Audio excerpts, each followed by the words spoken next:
I was able to read 112 books this year, and like, y'all, were there hills and were there valleys? Yes.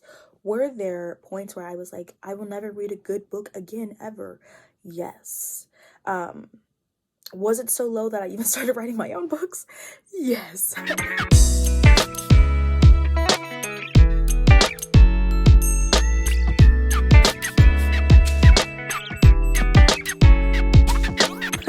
But I'm really thankful that I found these books in 2023, and I'm hoping that you'll kind of find something that you enjoy or like that piqued my interest to add to your 2024 list. So here we go, diving right on in. The first book is A Taste of Power, A Black Woman's Story by Elaine Brown. Now, Miss Elaine Brown was a Black Panther, and let me tell you, she lived a life full of hardship, a life full of high highs and really low lows. The book really gives us kind of a wide span of her life before the Black Panther Party in it, and then a little bit while she was out of it. Now the tea is piping hot. And I think it's a much needed perspective and a book that I feel like isn't pushed as much when you're reading about the Black Panther Party. It's a lot of male perspective. So this was a welcome one because I have been interested in the Black Panther Party and reading more about kind of what they did and what their rationale for things were. And so her perspective was very enlightening, very helpful. And then I also think it helped shed light on how really women were one of the major reasons why the organization was a success and was pulling in so many people. So definitely check it out if you want the insider scoop into that culture, into that life, into that time. It transports you back. The next one is Lemons on Friday, Trusting God Through My Greatest Heartbreak, Maddie Jackson Silksman. Now I read this one in the beginning of 2023, not knowing that I would lose someone who passed away at the end of near the end of 2023.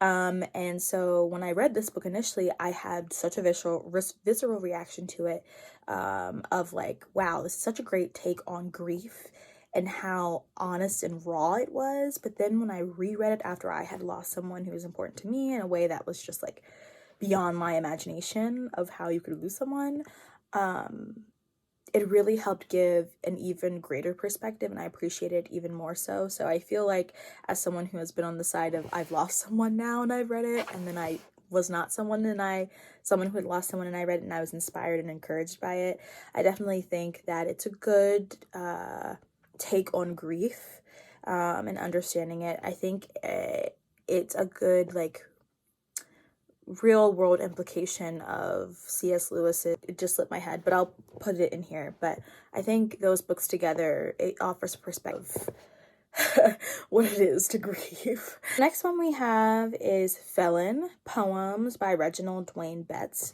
And this book is a book of poetry, but it's really interesting because it talks on so many topics, from incarceration to like domestic violence to like kind of like a conversation about what the state of America is in the legal system. One of my favorite things from that book are a series of poems that go through court hearings, but he makes some poems by kind of redacting certain words. So creative. So like eye-grabbing and captivating, and I think if you're a person who's not into poetry typically, you can still really sit and kind of enjoy this book and what it has to offer. The next book is Sleepless, Volume 1 and 2 by Sarah Vaughan. Now, I am not the type of person who usually reads graphic novels, but this graphic novel rom fantasy really grabbed my attention. Like, first of all, this cover is gorgeous with this beautiful Black princess, and I love anything that features a Black princess, especially within the fantasy realm. And also just the premise of this book was super interesting because they're knights, but they are sleepless, and so basically what that means is they're not allowed to go to sleep. But it really takes a toll on them, and so you can see kind of, either some guards, knights that like they have passed away early because they're not sleeping properly, and then also like the romance between like the knight and the princess and kind of their love story and how that emerges, and also kind of backstory of the knight himself. So I really enjoyed it. The illustrations are lively and cute, and I feel like if I was in middle school when this came out, it would be, you can never tell me anything negative about this. This book is one of those like cult classics for like young black nerdy people, you know what I mean? So anyway, it gives that vibe. Okay, the next book is Open Water by Caleb Azuma Nelson, and this book has gotten a lot of hype already, so I won't say too much on it. But the reason why I quite enjoyed it is because of the prose and the perspective of the author. I feel like when it comes to reading books written by men, it's 50-50. It's 50-50. You never know. You never know what you're gonna get. You never know, am I wasting my time, or am I gonna be offended? Is this gonna be the best thing I ever read, or is this gonna be the worst thing I ever read? Is he just gonna focus on my hip size, and that's the only personality trait of a woman can ever have, her hip size and how beautiful she was and how pale her skin was or how long her hair was or whatever it is. You just never know. And I was pleasantly surprised. So I think it's artistic. I think that I can definitely see a film being made that kind of captures the essence of the book, because it feels artsy and it feels real romantic in a sense. So I if you heard about it, you'll probably check it out already, or you're gonna check it out. So I say buy into the hype on this one a little bit and definitely check it out. The next book is Hurricane Summer by Asha Ashanti Broomfield, and it is YA fiction. Like, I have nothing like to compare it to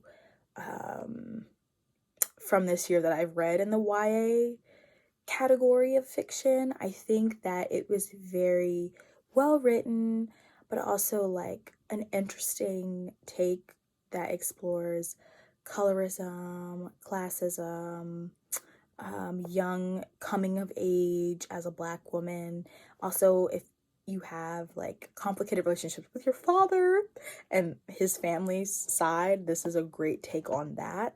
So I think it covers so many things. Basically the main character goes home to Jamaica, not home, but she goes to Jamaica where her father is from, where she's from, you know, through her father, but where she goes with her sister, she goes back to Jamaica with her and her sister, and they are supposed to spend time with him to get to, you know, hang out with him because they don't normally get to see him. And boy, oh boy, oh boy, when the plane touches down, the drama starts. And the drama doesn't end till they're back on the plane coming back to Canada. So, I mean, but it's still a really good book because it makes you laugh, makes you cry, makes you angry, it makes you sad, it makes you think. And I think an author makes you feel strong emotions ever, they're doing their job and they're doing it well. So I highly recommend this book. It's really one of my favorite YA books that I read this year. The next book is Created to Dream: The 6 Phases God Uses to Grow Your Faith, Rick Warren. And I've read other Rick Warren stuff, and what I liked about the book is, one, it's short, one, it's real, and one, it really talks about kind of bringing those ideas or visions or dreams that you have into fruition God's way.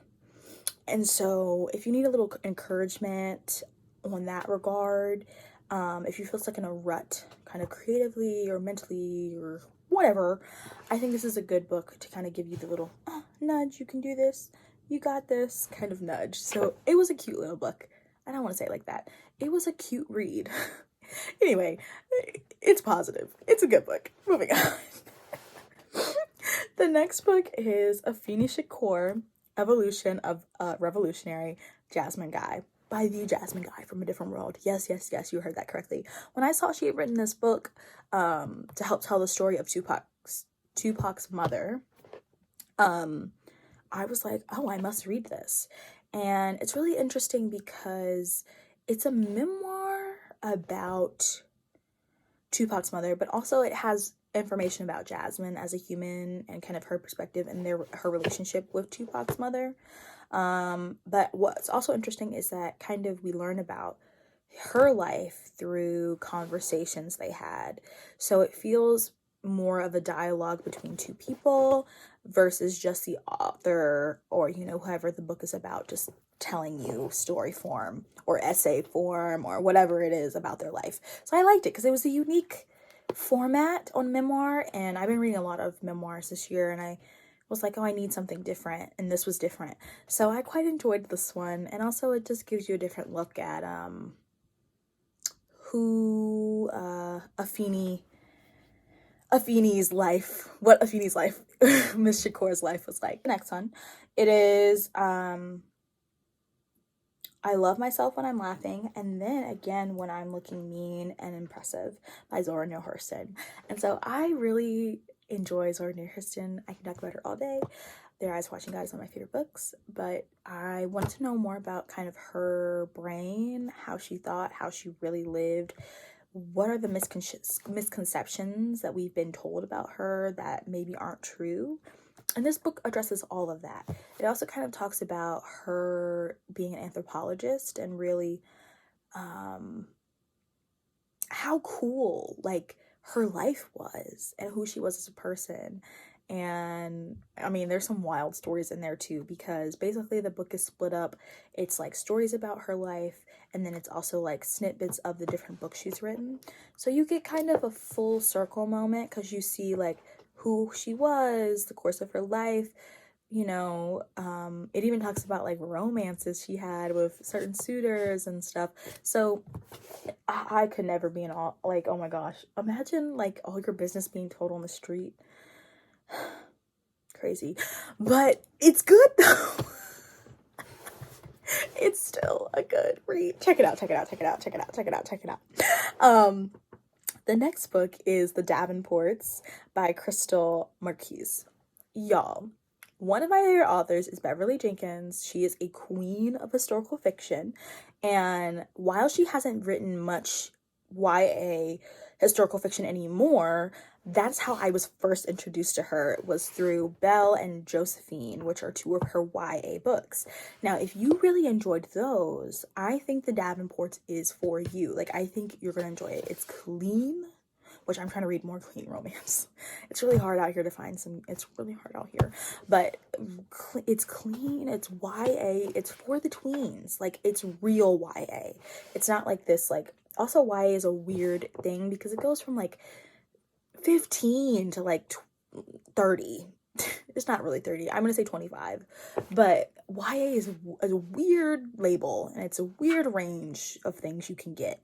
But I think some people, having read other YA things that are a bit, like, spicier and, like, risque, were like, what? I don't really like this. I was told it's gonna be, like, you know, Bridgerton. And I was just like, the Black Bridgerton. And I was just like, I mean, I think it's still a cool story. It's just cleaner and more like tweenier than you may have expected. So I really enjoyed it. I think I'm excited to see what the next book is like.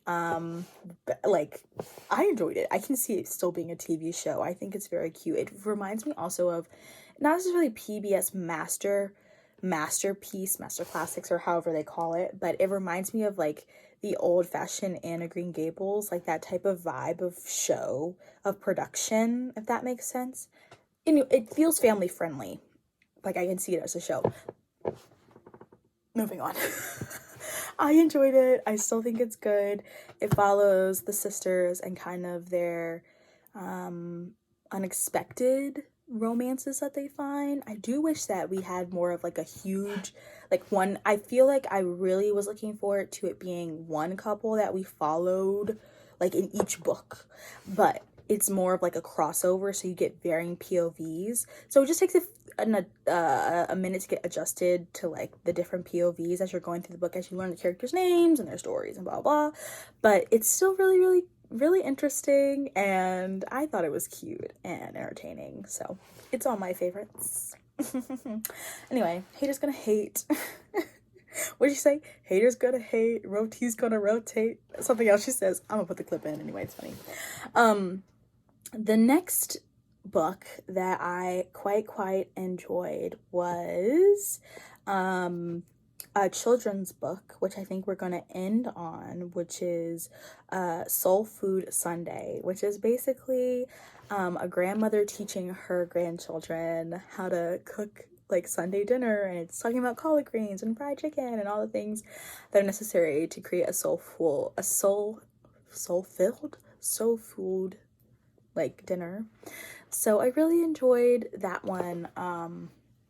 I always try to read children's literature because it's like I don't know, it's the illustrations are always just entertaining, and also I feel like there's so much Black culture in some of these children's books that are communicated very well and effectively. And also y'all gotta watch out, because some of these Black books that I enjoyed as a child, I have come to find out are not by Black authors, and it's disturbing me. And it's a constant trend that's also coming about in 2024. We need to investigate. We really do, because you gotta check those covers. And if they don't have a picture, hop on Google and look it up, because some of these people try to bamboozle you. But anyway, that aside, I enjoyed that. I enjoyed it. It was cute, it was fun, and I think that families will just like read it, schools during Black History Month. It feels like a very like Black History Month meal a Black History Month book to celebrate the cuisine of Black people, of African American people. Anyway, moving on. I hope you enjoyed this video where I recommended some of my favorite reads from 2023. What did you guys read? Did you read some of the books that I listed? Let me know. And I'm so excited for 2024 and all the new books that we will encounter together. So stay bookish, stay blessed, and stay Black, and I will see you guys next time. Bye.